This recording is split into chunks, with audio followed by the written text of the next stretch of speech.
حضرت انس رضی اللہ تعالیٰ عنہ بیان فرماتے ہیں کہ نعمان نامی ایک صحابی کسی غزوہ میں شہید ہو گئے۔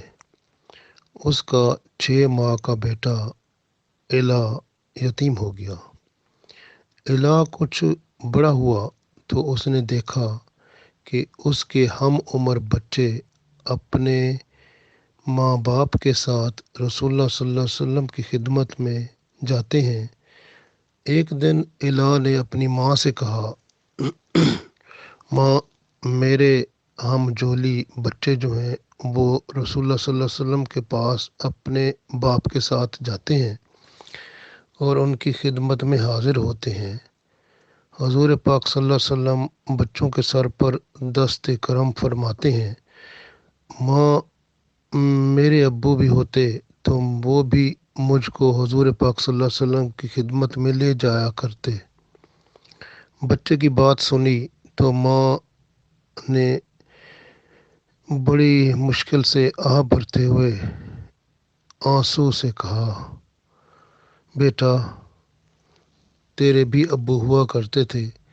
ایک دن وہ رسول اللہ صلی اللہ علیہ وسلم کے ساتھ ایک غزوہ میں گئے، پھر واپس نہ آئے۔ بیٹا، تیرے ابو شہید ہو گئے۔ ماں کا جواب سنتے ہی الا حضور پاک صلی اللہ علیہ وسلم کے دروازہ پر آ کر رونے لگا۔ رسول اللہ صلی اللہ علیہ وسلم نے اس کی آواز سنی تو حضرت انس رضی اللہ تعالیٰ عنہ سے فرمایا، انس رضی اللہ تعالیٰ عنہ حضرت انس رضی اللہ تعالیٰ عنہ نے کہا، جی حضور صلی اللہ علیہ وسلم۔ آپ صلی اللہ علیہ وسلم نے فرمایا، باہر ذرا دیکھو، کوئی غم زدہ بچہ رو رہا ہے، اسے میرے پاس لاؤ۔ حضرت انس رضی اللہ تعالیٰ عنہ الا کو رسول اللہ صلی اللہ علیہ وسلم کے پاس لے آئے۔ آپ صلی اللہ علیہ وسلم نے فرمایا، تم کون ہو بیٹے؟ نعمان کا بیٹا ہوں الا، وہی نعمان جو ایک غزوہ میں شہید ہو گئے تھے۔ رسول اللہ صلی اللہ علیہ وسلم نے فرمایا، مرحبا بیٹے، تیرے ابو اس وقت جنت میں ہیں۔ یہ کہہ کر حضور پاک صلی اللہ علیہ وسلم نے الا کو اپنے سینے سے لگایا اور الا کے سر پر دست شفقت پھیرا اور دعائے خیر فرمائی۔ الا کی عمر ابھی 10 سال ہوئی تھی کہ ایک دن مدینہ منورہ میں اعلان ہو رہا تھا، ایمان والو، رسول اللہ صلی اللہ علیہ وسلم کا حکم ہے کہ ہر جوان جہاد فی سبیل اللہ کے لیے تیار ہو جائے۔ الا نے یہ اعلان سنا تو اپنی ماں سے جہاد پر جانے کی اجازت چاہی، لیکن ماں نے انکار کر دیا۔ الا سیدھا حضرت ابوبکر صدیق رضی اللہ تعالیٰ عنہ کے پاس آیا اور عرض کیا، میں غزوہ میں شریک ہونا چاہتا ہوں، لیکن میری ماں مجھے اجازت نہیں فرما رہی، مجھے ماں سے اجازت لے دیجیے۔ حضرت ابوبکر صدیق رضی اللہ تعالیٰ عنہ اس کے گھر گئے، دروازہ پر دستک دی۔ دروازے کی اوٹ میں ان کی ماں بولی، کون؟ تو آپ رضی اللہ تعالیٰ عنہ نے فرمایا، میں ابوبکر ہوں رضی اللہ تعالیٰ عنہ۔ تو وہ کہنے لگی، مرحبا رسول اللہ صلی اللہ علیہ وسلم کے یار غار، اہلا و سہلا مرحبا، کیا حکم ہے؟ تو حضرت ابوبکر صدیق رضی اللہ تعالیٰ عنہ نے فرمایا، اس لیے حاضر ہوا ہوں کہ الا کو جہاد پر جانے کی اجازت دے دی جائے۔ ماں نے یہ سنا تو کچھ دیر خاموش رہ کر بولی، نہیں، خدا کے لیے اسے رہنے دیجیے، میرا ایک ہی تو بیٹا ہے، میں پہلے ہی بیوہ اور ستم رسیدہ ہوں۔ حضرت ابوبکر صدیق رضی اللہ تعالیٰ عنہ نے اصرار نہ کیا اور واپس آ گئے۔ آپ رضی اللہ تعالیٰ عنہ نے الا کو بتایا کہ ماں نے اجازت نہیں دی۔ یہ سن کر الا حضرت عمر رضی اللہ تعالیٰ عنہ کے پاس آیا۔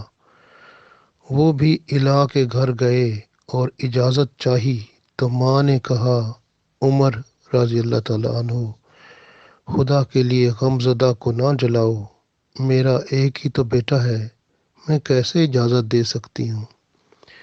حضرت عمر رضی اللہ تعالیٰ عنہ واپس آ گئے اور الہ کو بتایا کہ اجازت نہیں ملی۔ اس پر الہ بولا اب کیا کیا جائے؟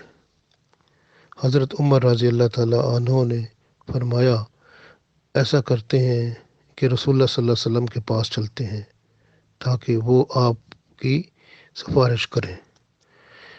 الہ یہ سن کر خوش ہو گیا اور الہ رسول پاک صلی اللہ علیہ وسلم کی خدمت میں حاضر ہوا۔ اس وقت آپ صلی اللہ علیہ وسلم کی خدمت میں 19 آدمی بیٹھے رو رہے تھے۔ الہ رسول اللہ صلی اللہ علیہ وسلم کے قدموں پر گر پڑا اور قدم مبارک چومنے لگا۔ الہ نے کہا اللہ سے پناہ لینے والوں کا یہی تو مقام ہے۔ حضور پاک صلی اللہ علیہ وسلم، میں نے اپنی ماں سے اجازت چاہی لیکن انہوں نے انکار کر دیا۔ حضرت ابوبکر صدیق رضی اللہ تعالیٰ عنہ اور حضرت عمر رضی اللہ تعالیٰ عنہ نے باری باری میری سفارش کی لیکن پھر بھی ماں نے اجازت نہ دی۔ یا رسول اللہ صلی اللہ علیہ وسلم، میری ماں کی طرف کسی کو اپنا پیغام دیجیے، شاید وہ آپ صلی اللہ علیہ وسلم کی سفارش سے مان جائیں۔ الہ کی بات سن کر رسول اللہ صلی اللہ علیہ وسلم نے حضرت علی رضی اللہ تعالیٰ عنہ سے فرمایا علی رضی اللہ تعالیٰ عنہ اٹھو اور الہ کی ماں کے پاس جاؤ۔ حضرت علی رضی اللہ تعالیٰ عنہ اٹھے اور الہ کا ہاتھ تھاما، دروازے پر پہنچے اور کہا الہ میں علی ہوں رضی اللہ تعالیٰ عنہ اور حضور پاک صلی اللہ علیہ وسلم کا قاصد بن کر آیا ہوں۔ تو ماں بولی مرحبا رسول صلی اللہ علیہ وسلم کے بیٹے، اہلا و سہلا مرحبا، سب سے پہلے اسلام لانے والے، کیا حکم ہے آپ صلی اللہ علیہ وسلم کا؟ تو حضرت علی رضی اللہ تعالیٰ عنہ نے فرمایا کہ حضور پاک صلی اللہ علیہ وسلم چاہتے ہیں کہ تمہارا بیٹا جہاد کی سعادت سے محروم نہ رہے اور حضور پاک صلی اللہ علیہ وسلم کے ساتھ غزوہ پر جائے۔ تو پھر وہ محترمہ بولی میرا بیٹا رسول اللہ صلی اللہ علیہ وسلم پر قربان، الہ کو لے جا کر رسول اللہ صلی اللہ علیہ وسلم کے قدموں میں ڈال دو۔ ماں کا جواب سن کر حضرت علی رضی اللہ تعالیٰ عنہ نے کہا بہن، جنگ میں 2 صورتیں ہوتی ہیں، ممکن ہے الہ غازی بن کر مال غنیمت میں حصہ دار ہو جائے اور یہ بھی ہو سکتا ہے کہ راہ حق میں شہید ہو جائے۔ تو وہ بولی علی رضی اللہ تعالیٰ عنہ، میں جانتی ہوں خود کچھ بھی ہو، میں اپنی آنکھوں کی ٹھنڈک الہ کو حضور پاک صلی اللہ علیہ وسلم کی نظر کر چکی ہوں۔ ماں نے الہ کی پیشانی کو چوما اور حضرت علی رضی اللہ تعالیٰ عنہ کے حوالے کر دیا۔ حضرت علی رضی اللہ تعالیٰ عنہ الہ کو رسول اللہ صلی اللہ علیہ وسلم کے پاس لے آئے اور آپ صلی اللہ علیہ وسلم اسے دیکھ کر بہت خوش ہوئے۔ رسول اللہ صلی اللہ علیہ وسلم کی قیادت میں مسلمان غزوہ احد کے لیے روانہ ہو گئے۔ سخت جنگ ہوئی، مسلمانوں کو وقتی طور پر بڑی تکلیف اٹھانا پڑی، ادھر ادھر بھاگ گئے، کچھ پہاڑ پر چڑھ گئے، رسول اللہ صلی اللہ علیہ وسلم تنہا رہ گئے۔ تو آپ صلی اللہ علیہ وسلم نے مسلمانوں کو پکارا۔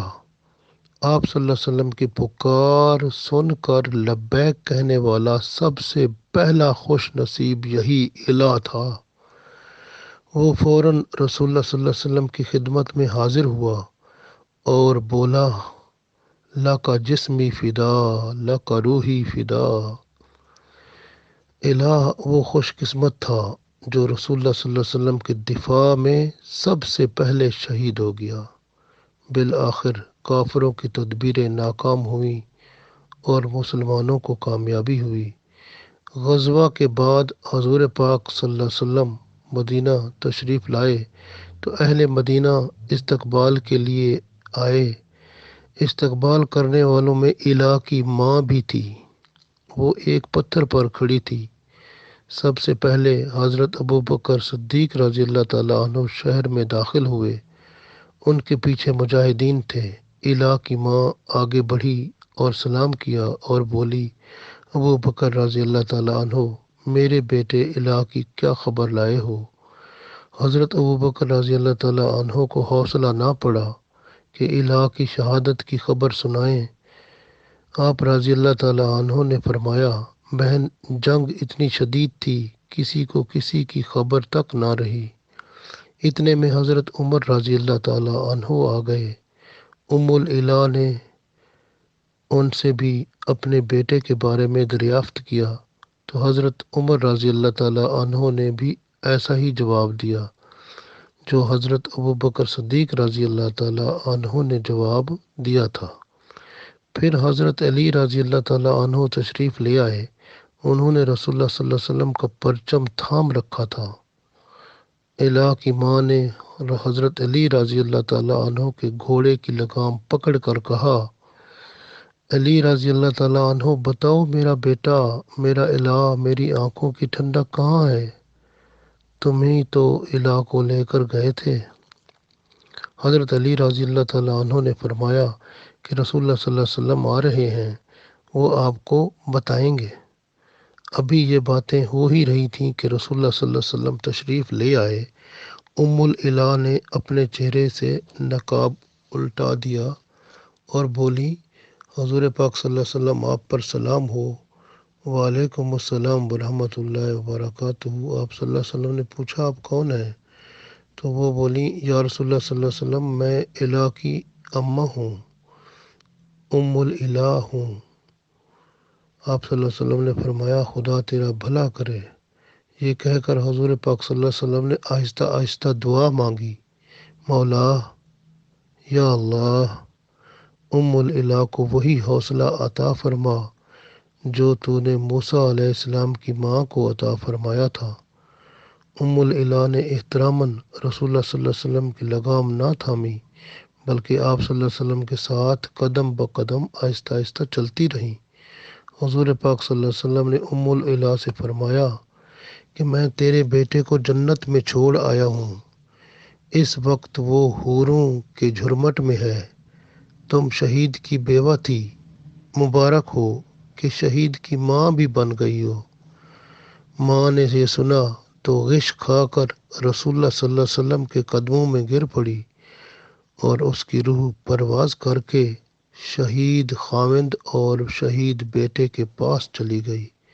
کتنی بڑی شان ہے کہ آپ صلی اللہ علیہ وسلم کے سامنے، آپ صلی اللہ علیہ وسلم کی خدمت میں یہ تینوں شہید ہو گئے، اور آپ صلی اللہ علیہ وسلم کی شفقت اور مہربانی اور کرم پا کر جنت بھی حاصل کی اور قربت حبیب صلی اللہ علیہ وسلم بھی پا لی۔ اللہ تعالی ہمیں بھی انہی کے صدقے قربت حبیب صلی اللہ علیہ وسلم عطا فرمائے۔